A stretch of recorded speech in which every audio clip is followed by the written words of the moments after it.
ሰላም ሰላም ውድ ቻናል ቤተሰቦች እንዴት ናችሁልኝ? ደህና ናችሁ? ሰላማችሁ ይብዛ። ለዚህ ቤት አዲስ የሆናችሁ ካላችሁ ላይክ፣ ሰብስክራይብ እያደረጋችሁ ቤተሰብ ሆኑ። እንግዲህ ውድ ቤተሰብ ያው ሀይሚና ብሩኬ በአንድ ላይ መጥተውልናል። ተመስገን። በአንድ ላይ ስላየናችሁ በፍቅር በሰላም ደስ ብሎኛል። እንደዚህ ስላየዋችሁ እንግዲህ ያው የሁሉም ሰው ጥያቄ ነው። በተለይ ዛሬ ቲክቶክ ላይ ማለት ነው የምሬን ብላችሁ አለ አይደለ ሰላማዊ ሰልፍ የወጡ ነው የሚመስሉት። ሀይሚ እውነቱን ሳትነግረን አናርፍም፣ ዝም አልልም እንደዚህ እጃቸው ወደ ላይ እያወጡ ማለት ነው። እና እውነታው ይነገረን፣ እውነታው ምንድን ነው እያሉ ማለት ነው። እንግዲህ ያው ብሩኬም ትናንትና ጠይቅሻለሁ እያላት ነበር። እኔ ግን ከካሜራ ጀርባ ይጠይቃታል ብዬ ነበር። ነገር ግን በቪዲዮ ይዞት መጥቷል ማለት ነው እና ነገሩን ወደ ቪዲዮ አምጥቶ ጠይቋታል። እና እንግዲህ ብሩኬ አንደኛም የሀይሚን ስም ያጸዳል የሚል ነው፣ ሌላኛውም ደግሞ እሱ ጥያቄ የፈጠረበት እንደገናም ደግሞ ከዚህ በኋላ እንዴት መቀጠል እንዳለባቸው ሁሉም ነገር ጽድት ብሎ በፍቅር ብቻ እንዲቀጥሉ ማለት ይሄ መደባበቅ የሌለበት ጸብ የሌለበት እንደገና ነገር እንዲነሳ አይፈልግም ብሩኬና ያንን ነገር ግልጽ ለማድረግ ጥያቄ የፈጠረበትንም ለማወቅ ነው ይዟት የመጣ ማለት ነው። እና ከዛ በፊት ግን ዋናው ነገር የሀይሚና ብሩኬ ሰላም መሆን እጅግ በጣም ነው የሚያስደስተው። እንግዲህ ያው ጾሙ ማለት በዓሉ ደርሷል፣ የበዓሉ ቀን ማለት ነው ይሄዳሉ። ብሩኬም ደግሞ እሙሽን በቡታጅራ ከተማ ይዟት ጎብለል ሊል ነው በመኪናው ማለት ነው። ምክንያቱም ተናግሮ ነበር ከዚህ በፊት መጥቼ አንቺን በመኪና እስከማሽከረክረሽ ቸኩያለሁ እያለ ነበር። እና እንግዲህ የፋሲካ አብረው ነው የሚውሉት ማለት ነው። ሀይሚም ብሩኬም በሀበሻ ቀሚሳቸው ጎምልን እያሉ እንደሚመጡ ተስፋ እናደርጋለን። እንግዲህ ወደ ፋሲል ስንገባ ፋሲል ሁሌም እንዳብታታን ነው። ሀይሚና ብሩኬ ሰላም ሆኖ እንኳን የፋሲል ጉዳይ አለ እስካሁን ድረስ። ይኸው በፋሲል ጉዳይ ነው የምናወራውና መቼ እንደሚወጣ ባናውቅም እና ብሩኬ ደግሞ ያው ፋሲልንም ይቅርታ ጠይቃለው ይቅርታ ይገባዋል እያለ ነበር ማለት ነው። እኔ አሁን ውድ ቤተሰብ ብሩኬ እንደው የሌለ ቃላት ብዬ ጨርሻለሁ። በምን ቋንቋ ላድንቀው ማለት ይለይብኛል እኮ ምን አይነት ትህትና ነው? ምን አይነት የተባረከ የተቀደሰ አፈጣጠር ነው? ታውቃላችሁ፣ በሌላ አንግል ስታዩት ማለት ነው እመቤቴን እንደዚህ ታጋሽ የሆኑ አፍቃሪዎች የሉ። እግዚአብሔርን ነው የምላቸው፣ በፍጹም የሉም። እንዴ እኔ 10 ጣቴን አውጥቼ ነው የምፈርመው።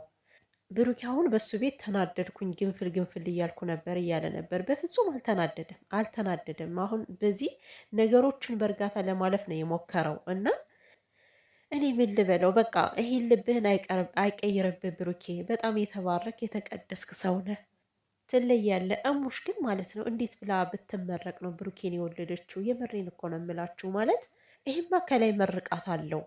አሁን በሌላ ቦታ ቢሆን ስንት ነገር እንደዚህ ተከዳን ብለው እየየየየ አይሉም ነበረ። እና እንግዲህ ወደ ቅመሟ ጥያቄ ስንመጣ ቅመሟ ከፋሲል ጋር እንዴት ነው የተገናኘሹ? ከመጀመሪያው ጀምረሽ በተፍሲል እንድታወሪ ማለት እንድትናገር ይፈልጋለሁ ብሏት ነበረ። ያው ከመኪናው እንዴት ከመኪናው በኋላ ነው ግንኙነታቸው። እንግዲህ መንገድ ላይ አግኝቷት መኪና አስገብቶ እንደሸኛት ነው የኔ ጥያቄ ማለት ነው። እንዴት ነው በዚህ ሰዓት የማታውቁት ሰው መኪና ውስጥ የምትገቡት እንዴ? እኔ ቤተሰብ ይቅርታ አድርጉልኝ እውነት ሀይሚ ስተት ትሰራለች ብዬ የተጠራጠሪያት ምናምን አይደለም። ቅንጣት ታክል አልጠራጠራትም። ግን የዛሬው መልስ አላሳመነኝም። ሰላማቸው አስደስቶኛል፣ ግን ነገሮች ሁሉ ግራን የገቡኝ ማለት ነው። አንደኛ ነገር ሀይሚ በዛ ፍራቷ እንዴት ነው ከፋሲል መኪና ልትገባ የቻለችው? ገና ለመጀመሪያ ጊዜ አይታው ማለት ነው። ሲቀጥል በዚህ ጊዜ ላይ እንኳን አይደለም አንድ ሰው ከመኪና ውስጥ ተቀምጦ ቀርቶ በታክሲ ስንት ሰው እየሄደ ራሱ ዘርፎ ወይም ደግሞ ገሏችሁ ነው የሚለቋችሁ አይደል እንዴ? ከዛ ታክሲ ያስገብቷችሁ እናንተ ትክክለኛ ተሳፋሪ ናቸው ብላችሁ ትገቡና ከዛ ታክሲ ውስጥ ያለ ሰው ሁሉ ሌባ ነው እንዳለ አይደለ? እንዴት ነው ታዲያ አምና ልትሰቀል የቻለችው? እኔ እኮ ግራ ገባኝ። ሲቀጥል በመኪና ሸኘኝ ከዛ በኋላ ያለው አልተብራራም። ቤተሰብ ግልጽና ግልጽ አልተብራራም ማለት አሁን ከዚህ ጋር ግዴታ አብራሪ ማለት አይቻልም። ከዚህ በፊት ሀይሚ ምን አለች መሰላችሁ? የምታስታውሱ ከሆነ ያኔ ብሩኬ ጋር መለያየት አለብን ብላ የወሰነች ጊዜ የሆነ ሰው በህይወት ያለ ምናምን ብላ ነበር አይደለ? እና ሀሰን በጣም ሲያስጨንቃት ነበር። ሀሰን ሲያስጨንቃት ሁሉንም ነገር ተናገሪ ሲላት በፍጹም ሚዲያ ላይ ይህን ነገር መናገር አልፈልግም፣ ምክንያቱም ሰው ለኔ ያለው አመለካከት ይቀየራል ብላ ነበር። እና የሆነች ነገር ብትኖርም ከዚህ ጋር እንደማታወራ እኔ ያምኛለሁ። ለብሩኬ ብቻ ነው ማውራት የምትፈልገው። ሀሰን ለብሩኬ እውነቱ ከተወራ ከነሱ መካከል ችግሩ ከተፈታ በቃ። ግን ደግሞ ግዴታ ተመልካችን መከበር ስላለ ከዛ ከመኪና ውስጥ ገባች ቅመሟ። ከዛ በኋላ ስልክ ተቀያየሩ። ከዛ አወሩ። ከዛ ያወሩት ምንድን ነው? ከዛ በኋላ አወሩ። ከተወሰነ ጊዜ በኋላ መግባባት ተፈጠረ። ልጁ ቀለበት አደረገላት።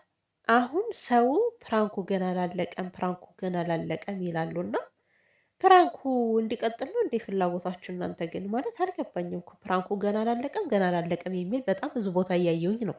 ፕራንኩ ከቀጠለ በዚህ መልኩ ምን እንደሚፈጠር ታውቃላችሁ? የሀይሚና የብሩኬ ሰላም መልሶ ነው የሚደፈርሰው።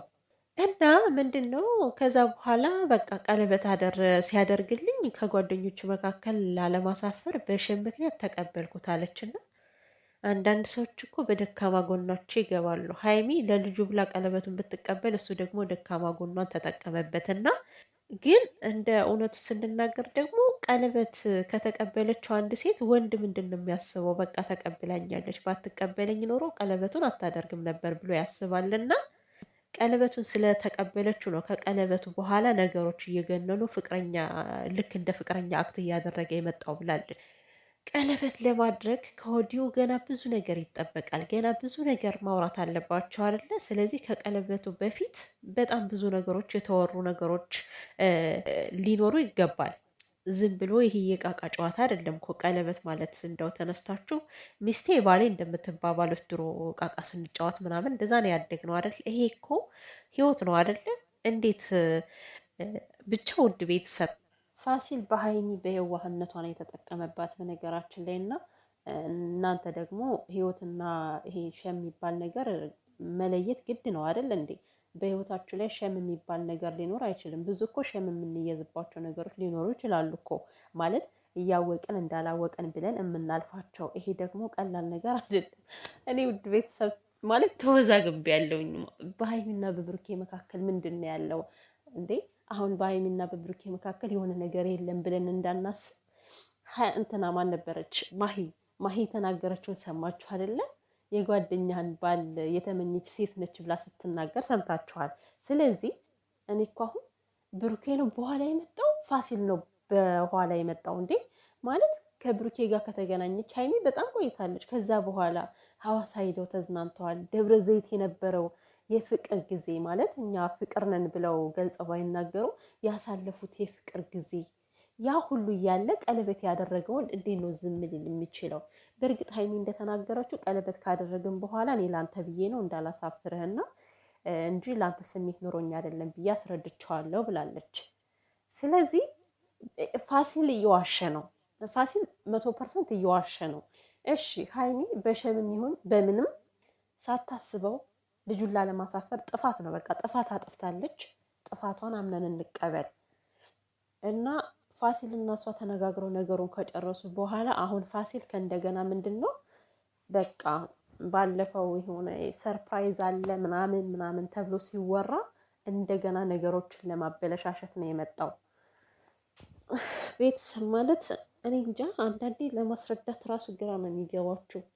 እመቤቴን ነው የምላችሁ የተጨናነቀ ነገር ብቻ እኔ ዋናው ነገር የምፈልገው ሀይሚና ብሩኬ ሰላም እንዲሆኑ ብቻ ነው። የፋሲል ነገር ተቋጭቶ ማየት ነው የምንፈልገው እና የዛሬ ነገሮች ትንሽ አሁንም የሀይሚ ስም ጸዳ ማለት አይቻልም። ፕራንክም ከሆነ በቃ ግልጽ አድርጎ ፕራንክ ነው። እውነትም ከሆነ ደግሞ በቃ ማንኛውም ሰው እንደሚያጠፋው ነው ያጠፋችው። በይቅርታ የሚታለፍ ነገር ነው።